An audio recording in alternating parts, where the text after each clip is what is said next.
পাটায় বাটা মশলা দিয়ে রান্না করা হাঁসের মাংস খেতে কার না ভালো লাগে। তো হ্যালো গাইস, আসসালামু আলাইকুম। আজকে আমি দেশি পাতি হাঁস রান্না করব, তার জন্য সব মশলাগুলো আমি বেটে নিচ্ছি। তো এই তো আমার ছোট ভাই পাটায় বেটে নিচ্ছে সব মশলাগুলো। এখানে রসুন, আদা, গরম মশলা, জিরা যা যা লাগে সব বেটে নিচ্ছে। তো আজকে আমি বাটতেছি না, কারণ আমার বাবু হওয়ার পর থেকে আমি পাটা এখনও ধরি নাই হাত দিয়ে। তো ওকেই দিছি, ও বাটতেছে। তো এখানে আজকে আমি পোলাও করব আর হাঁসের মাংস রান্না করব, সব প্রসেস করে নিয়েছি। এখানে যে পেঁয়াজ দিছি, তেল দিছি, দিয়ে একটু লালচে করে ভেজে নেব। তারপরে যে গরম মশলা দিয়ে দিলাম, দালচিনি, ছোট এলাচ, বড় এলাচ, এগুলো দিয়ে এখন আমি ভেজে নেব। গরম মশলাটা এই পর্যায়ে দিলে ঘ্রাণটা অনেক সুন্দর করে। তো এখন আমি সব বাটা মশলাগুলো দিয়ে দিব।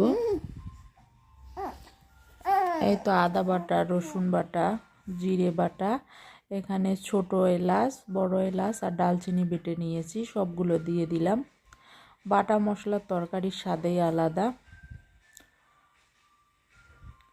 তো এই তো সব কিছু নেড়ে চেড়ে নিচ্ছি। লবণ দিয়ে দিচ্ছি পরিমাণ মতো, আপনারা আপনাদের পরিমাণ মতো লবণ দিবেন। এই যে মরিচ গুঁড়া দিয়ে দিচ্ছি, হাঁসের মাংস একটু ঝাল ঝাল ভালো লাগে। তো এই তো বেশি করেই ঝাল দেবো আজকে। আমার কাছে মনে হচ্ছে একটু ঝাল কম হবে, আরও দিলাম। আপনারা আপনাদের পরিমাণ মতো দিবেন। হলুদ গুঁড়ো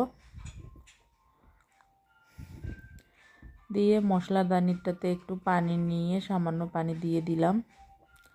দিয়ে এখন মশলাটা সুন্দর করে কষিয়ে নেব। আর মশলাটার কালারটা দেখেন কত সুন্দর আসছে।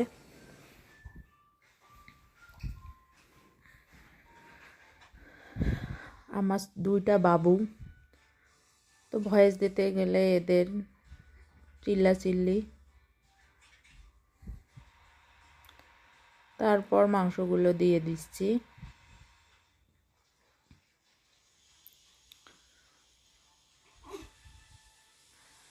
এখন ভালো করে নেড়ে নেব।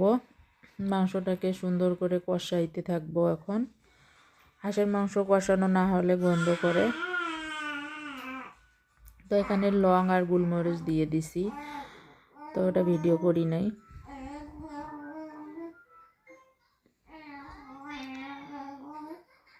এই তো এখন আমি কষাই নিচ্ছি মাংসটাকে।